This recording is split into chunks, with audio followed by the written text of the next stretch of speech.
Amados, já foi falado muito aqui ontem, e eu gostaria de reforçar que nós termos esse momento, essa oportunidade, isso é um privilégio muito grande. Isso é um privilégio muito grande. Muitos já passaram aqui na igreja, muitos já entraram por essa porta, falando, olha, eu moro em Berlim há tanto tempo, estava sem igreja para congregar, e agora eu encontrei. Muitos antes de chegar em Berlim já procuraram, como foi o meu caso com a minha esposa. Antes de chegarmos em Berlim, procuramos uma igreja e achamos uma igreja para congregar, porque a brasa longe da fogueira, ela se esfria. Não pode ficar longe. A gente não pode ficar sem. A gente pode achar que a gente consegue até se manter vivo por um tempo sozinho. Mas a Bíblia diz que nós devemos ter comunhão uns com os outros, com os domésticos da fé. Nós precisamos uns dos outros para continuar caminhando. Eu não posso ser igreja sozinho. Você não é igreja sozinho. Você faz parte do corpo de Cristo, que juntos formamos a igreja. Você em casa sozinho, você não é igreja. Você é templo do Espírito Santo. Agora, igreja, nós somos um corpo. E aí o apóstolo Paulo vem falar, o que é um dedo fora do corpo? O que é um pé fora do corpo? A não ser um pedaço de carne morto. A pessoa que acha que em casa ela pode ser igreja sozinha, ela só é um pedaço de carne fora do corpo, morto. Nós juntos formamos o corpo da noiva de Cristo. Nós juntos somos a igreja. Eu preciso dos irmãos, os irmãos precisam de mim, e assim nós precisamos uns dos outros. O irmão que está ao seu lado precisa de você para continuarmos caminhando na presença do nosso Deus. Então é motivo de alegria nós estarmos aqui hoje, completando os 15 anos da igreja, e se Jesus permitir, nós iremos, todo ano, o diácono Vinícius até perguntou, vamos fazer todo ano nós vamos agradecer a Deus, porque é um privilégio muito grande a gente ter esse momento na presença do nosso Deus. Amados, se eu soubesse que o pastor ontem também pregaria em cima da passagem que eu separei, eu teria colocado como tema da festa, que é Mateus capítulo 16. Só que ontem eu fiz a leitura introdutória do versículo 16 ao 19. Hoje nós vamos ler o capítulo 16, versículo 13 ao 15. E assim nós vamos meditar no que Jesus colocou no meu coração.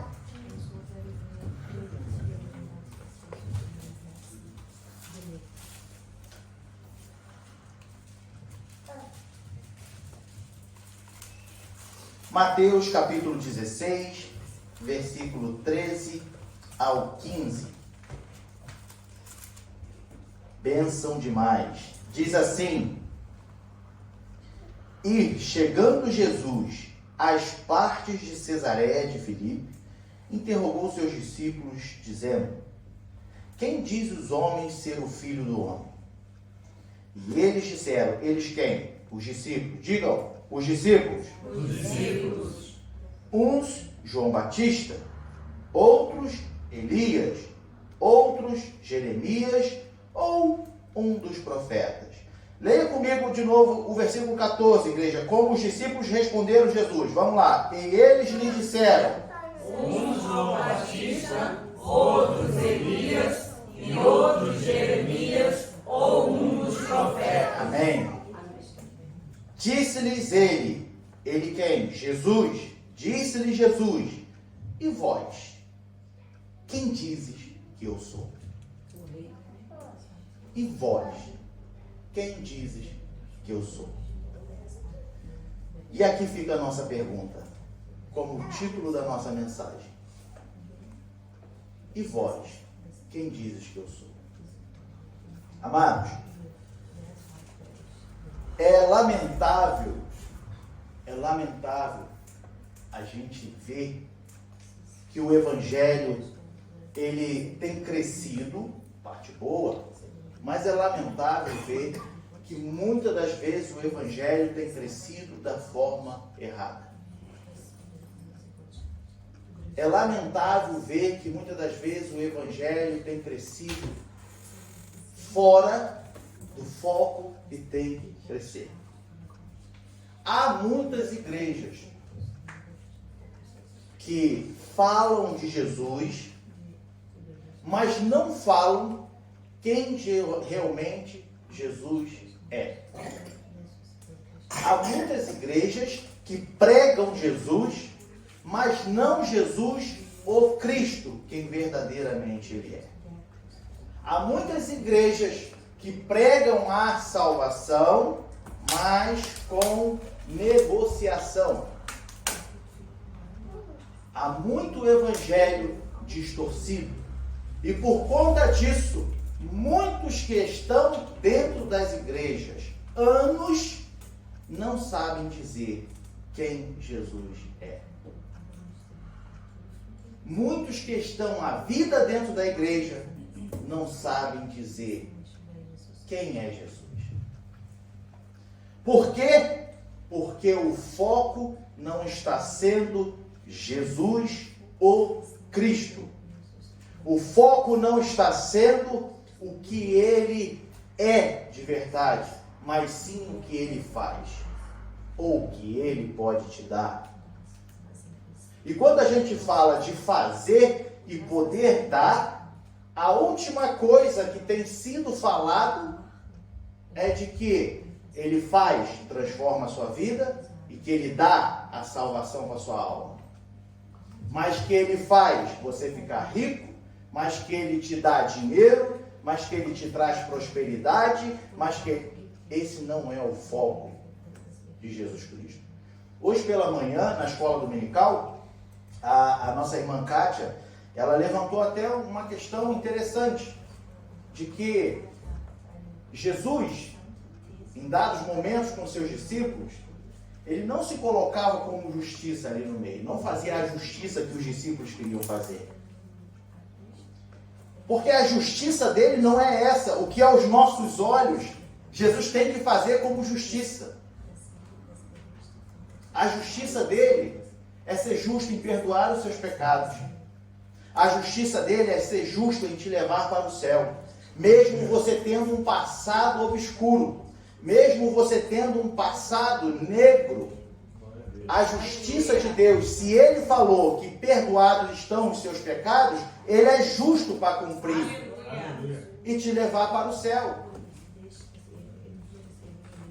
Então, muitas das vezes, nós colocamos Jesus numa posição de justiça aos nossos olhos. Ah, mas ele é injusto. Ah, mas ele vai fazer justiça. Há muita justiça que nós temos que fazer. Nós temos que tomar as nossas decisões. Eu gosto muito de fazer analogia lá com Lázaro, quando ele morre. E Jesus fala assim, ó, primeiro vocês removem a pedra. Depois eu faço o impossível. Primeiro vocês se resolvem aí. Agora, quando chegar na causa impossível, aí eu entro com a ação. Mas vocês têm que se resolver.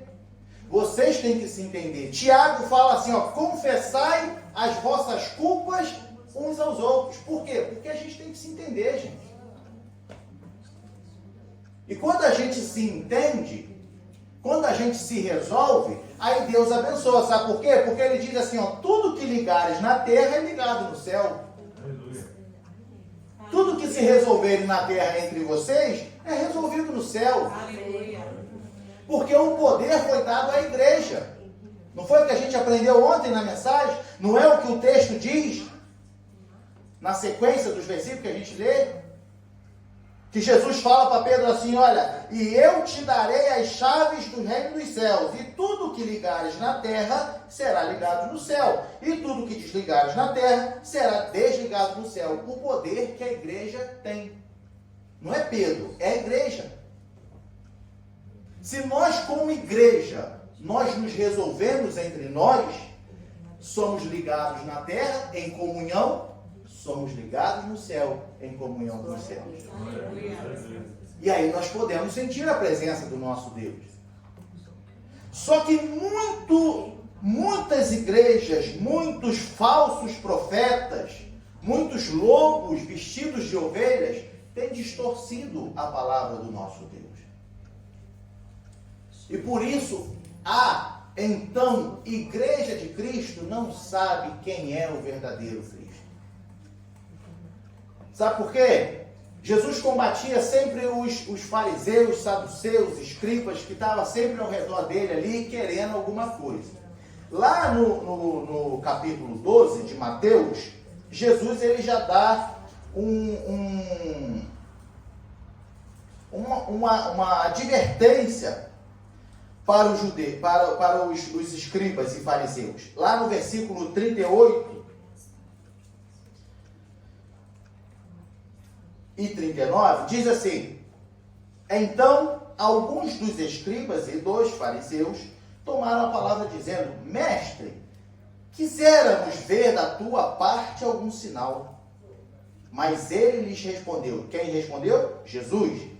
Lhes respondeu e disse: uma geração má e adúltera pede um sinal, porém não se lhe dará outro sinal, senão o do profeta Jonas. Qual foi o sinal do profeta Jonas? Arrependimento. Arrependimento. Jesus advertiu eles aqui. Aí agora, dentro do nosso capítulo 16, quem que vem de novo pedir sinal para Jesus? Oh, meu Deus do céu. Lá vem ele de novo. Vem os fariseus no capítulo 16, versículo 1, 2 e 3. E o 4. Lá vem eles de novo. Agora, Mateus escreve que eles vieram para tentar a Jesus, né? Então, diz assim: os fariseus e os saduceus, para o tentarem, pediram-lhe que lhes mostrasse algum sinal do céu. Mas Jesus, respondendo, disse-lhes: quando é chegada a tarde, dizeis: haverá bom tempo, porque o céu está rubro. E pela manhã, hoje, haverá tempestade, porque o céu está de vermelho sombrio. Aí Jesus fala: hipócritas, sabeis diferenciar a face do céu e não conheceis os sinais dos tempos? A hora da salvação, João Batista já tinha chegado falando: é chegado o reino dos céus, é chegado, arrependam-se.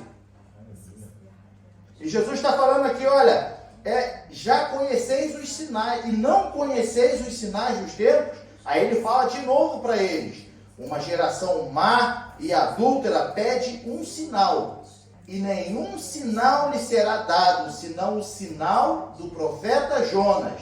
E agora Jesus vira as costas e vai embora. Porque o povo, assim como os fariseus, os saduceus e os escribas, estavam atrás de Jesus por causa dos sinais. Eles só seguiam a Jesus por causa dos sinais. Uns queriam ver sinais, e no caso dos fariseus e saduceus, queriam tentar a Jesus. Sabe o ladrão lá na cruz, se tu és o Cristo? Eram os fariseus falando: se tu és Jesus mesmo, então dá um sinal para nós.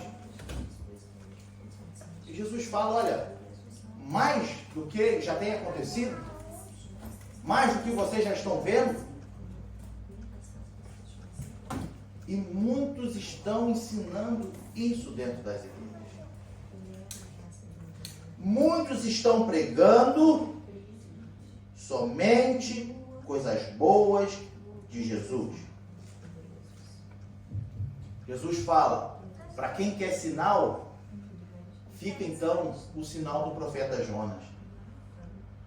Tentou fugir da direção de Deus, foi engolido por um grande peixe, ficou 3 dias e 3 noites, foi vomitado numa praia e teve ainda que cruzar uma cidade falando: é chegado o tempo, Ou vocês se arrependem, ou vai morrer todo mundo. Essa é a mensagem de Cristo. É duro, mas nós somos pecadores. Nós erramos. E Jesus está aqui para nos mostrar que nós, sem Ele, nós somos pecadores e vamos para o inferno se a gente não se arrepender dos nossos pecados. Aleluia. Agora, se tu quer sinal,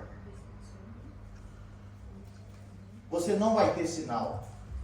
É o que Jesus está falando para eles. Não lhe será dado sinal nenhum, a não ser a mensagem do profeta Jonas. Nós temos que seguir a Jesus porque nós temos a convicção de que Ele salva nossas vidas, de que Ele perdoou os nossos pecados. Nós seguimos a Jesus porque Ele é o Cristo, o nosso Salvador. Porque Ele deu a vida dele por nós na cruz do Calvário. Jesus fala para os seus discípulos lá em Marcos 16: e os sinais seguirão aos que crerem. Mas primeiro você tem que crer. Primeiro tem que crer. O povo quer ver sinal para depois crer. Veja bem que Jesus fala para os seus discípulos, quando Jesus envia lá os 70, aí chegam os discípulos a ele: mestre, em teu nome até os demônios se sujeitavam a nós.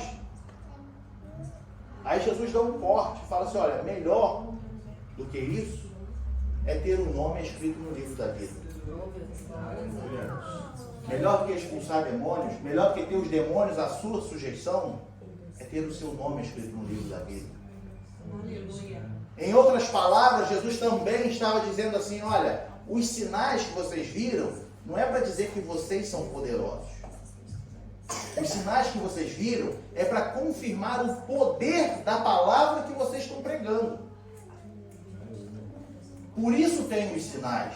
Por isso ele fala: olha, os que crerem, os sinais seguirão aos que crerem.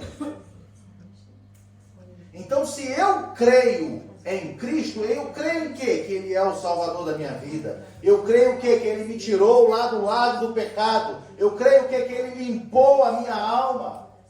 Que Ele está voltando para buscar a sua igreja, onde você vai passar a sua eternidade. Quando eu creio nisso, então há sinais. Quando eu creio nisso, então há cura, há libertação, há arrependimento, há batismo com o Espírito Santo. A igreja é cheia do poder, porque os sinais seguem aos que crerem. Mas eu primeiro tenho que crer que Ele é o Salvador da minha vida. Primeiro eu tenho que entender que sem Ele eu não sou nada. Eu tenho que entender que Ele é o favor imerecido que Deus nos deu, que é a graça. Nós temos que entender que Ele é o amor de Deus manifestado na terra pelas nossas vidas. Primeiro eu tenho que entender isso. Só que quando nós falamos, quando nós pregamos, o que Jesus Cristo realmente é, muitos acham duro. Porque muitos querem ouvir o quê? Jesus é bom, Jesus é amor. Porque Jesus vai te abençoar. Porque Jesus vai te dar, Jesus vai fazer, Jesus vai, é isso, Jesus é aquilo. Jesus é o Papai Noel. Jesus é o teu servo. É só pedir que Ele te dá. É só tu querer que Ele faz. Lembre-se de que os sinais seguirão aos que só quem crê tem. Aqueles que buscam a Cristo por sinais se frustrarão. Por isso que muitos desistem. Sabe uma passagem? João 6:66. No capítulo 6 de João, Jesus se revela como o pão da vida. E no decorrer desse capítulo, Jesus está falando para o povo. Jesus está falando para muitos dos seus discípulos. Olha, os vossos pais comeram o maná no deserto e morreram. Mas aquele que comer do maná da vida não morrerá.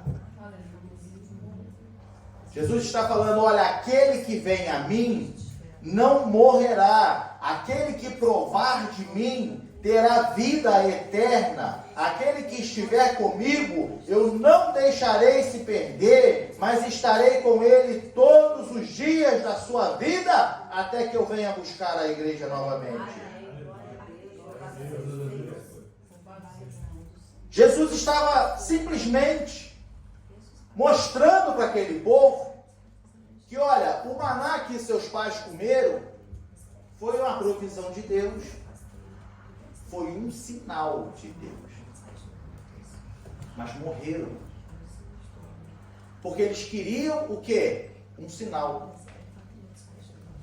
O povo queria um sinal, que, em outras palavras, era o que eles queriam. Nós estamos com fome. E aí Moisés ora e Deus manda o maná. Olha o sinal. Acordam pela manhã cheio de maná. Agora só tem maná. Estou cansado de comer maná. Queremos carne. Aí manda codorna. Sinais. Só que aqueles sinais eram para alimentar a sua carne. Por isso morreram. Aí Jesus fala, agora o maná que eu dou é o que vai te trazer a vida eterna. O maná que eu tenho para você não vai te deixar morrer. O maná que eu tenho para você vai tirar aquela angústia do teu coração. O maná que eu tenho para você, quando você repousar a cabeça no seu travesseiro, a paz que excede todo entendimento estará no teu coração. E você vai repousar a sua cabeça em paz. Você vai ter alegria em meio a um mundo de sofrimento. O mundo vai olhar para você e vai ver a luz em você. Você vai ser o sal aonde você estiver. Você vai ser santo aonde você pisar. Porque eu sou o maná que traz a vida. E quem não comer desse maná, certamente vai morrer. Porque as coisas dessa vida é passageira. As coisas dessa vida é passageira. Aí sabe o que aconteceu? Olha o que aconteceu. Jesus está lá na sinagoga, lá em Cafarnaum, pregando o maná. Falando, eu sou o pão da vida. Eu que trago a vida. Aí sabe o que aconteceu? Olha o versículo 60. Do capítulo 6 de João. Muitos, pois, dos seus discípulos, ouvindo isso, disseram, duro é este discurso. Quem pode ouvir? Eles achavam uma ofensa. Porque para eles, os sinais que tinham lá no deserto, era algo grandioso. Não, porque o Deus da provisão ajudou os nossos pais. E agora vem esse homem e fala que aquilo lá não foi nada. Duro é ouvir isso aí. Vamos embora. Vamos embora. E foram embora. Abandonaram Jesus. No versículo 66, diz assim, desde então, muitos dos seus discípulos tornaram para trás e já não andavam com ele. A palavra dura de Jesus. Jesus repreendeu, olha, vocês têm uma multidão me seguindo aí, querendo me tocar, porque de mim sai virtude. Tem uma multidão me seguindo aí porque acontecem os milagres, o cego enxerga, o coxo anda, o morto se levanta. Aí tem uma multidão curiosa aí me seguindo.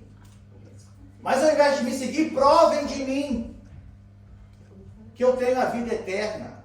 Arrependam-se dos seus pecados. Deixem essa vida para trás. Assumam uma nova vida comigo.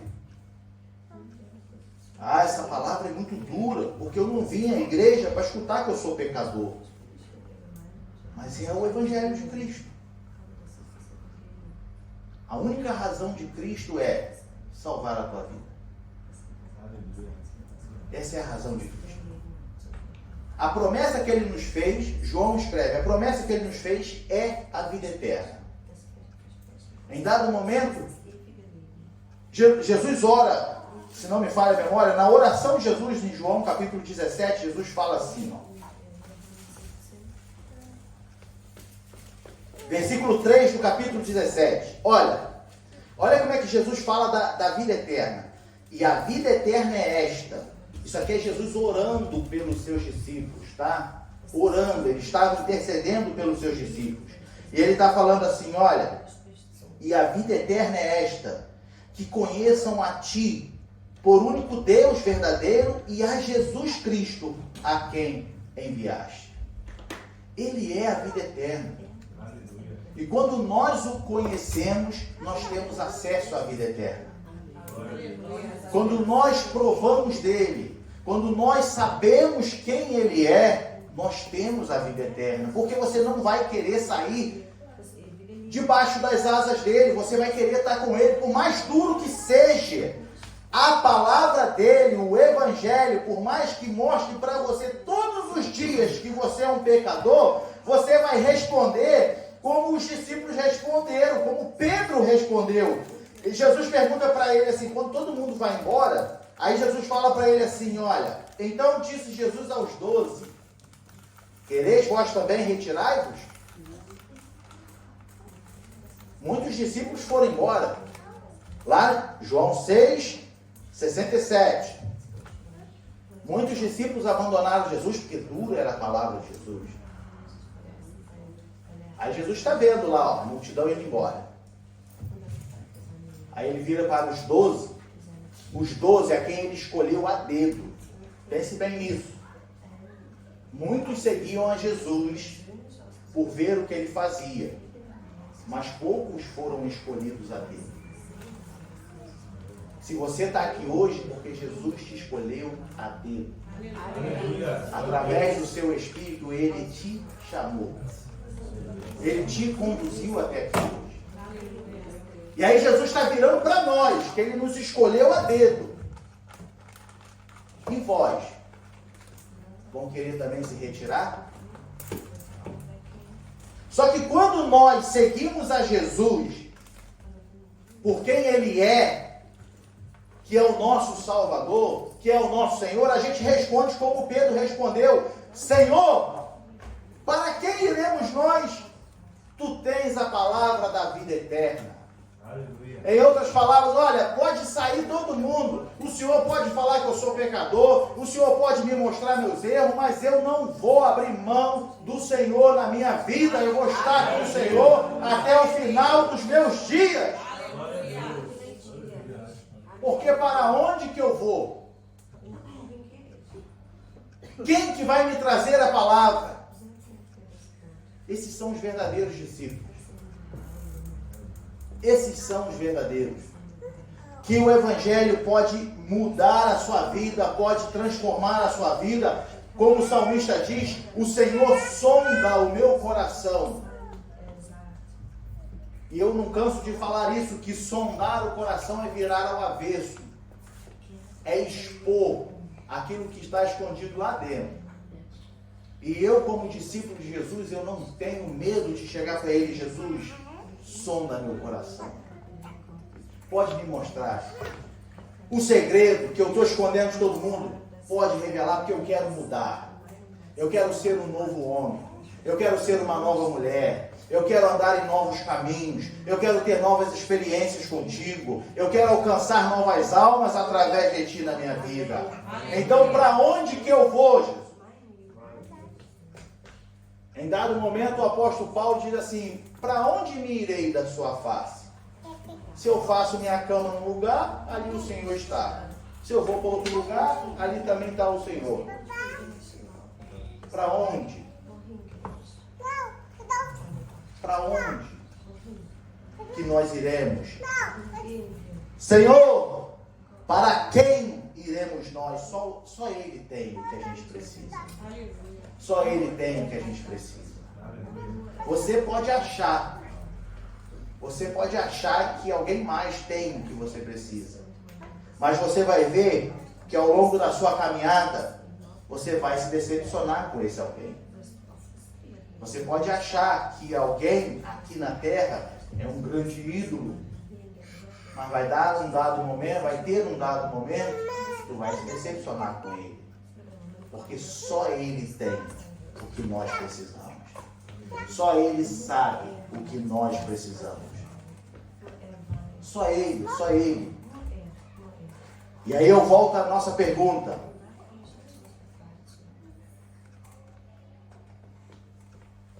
E vós, quem dizeis que eu sou? Sabe o que acontece? Quando os discípulos respondem, uns João Batista, outros Elias, e outros Jeremias, e outros profetas, as pessoas só dizem coisas boas e bonitas de Jesus. Só isso. Naquele tempo, Jesus não era visto somente dessa forma.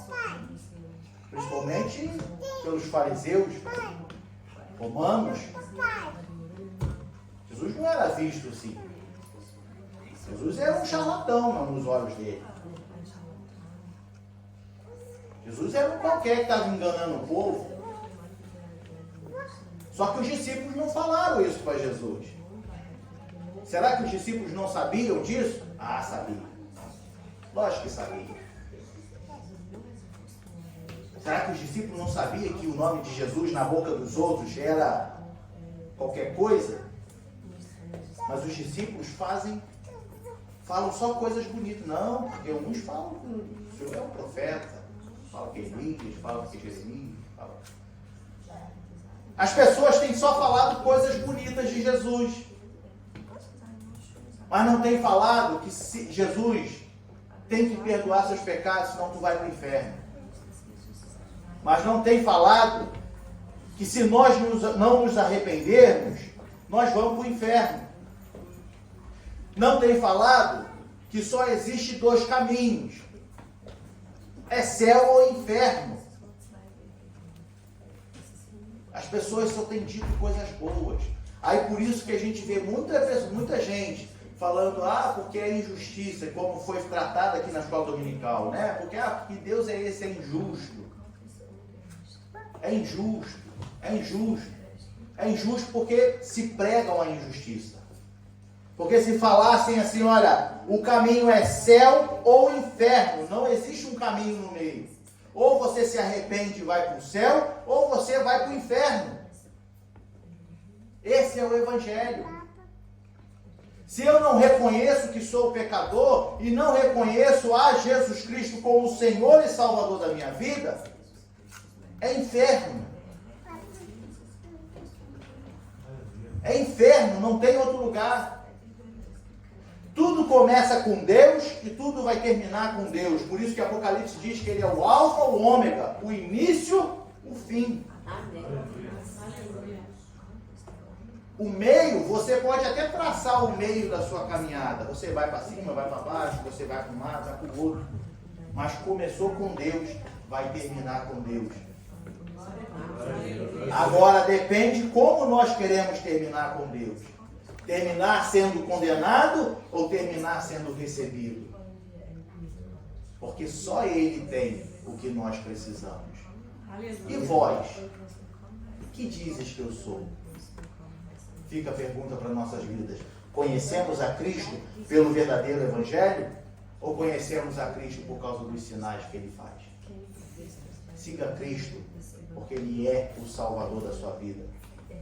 Porque Ele traz a salvação das nossas almas. E assim todos nós nos veremos no céu quando Jesus voltar. Amém, amado?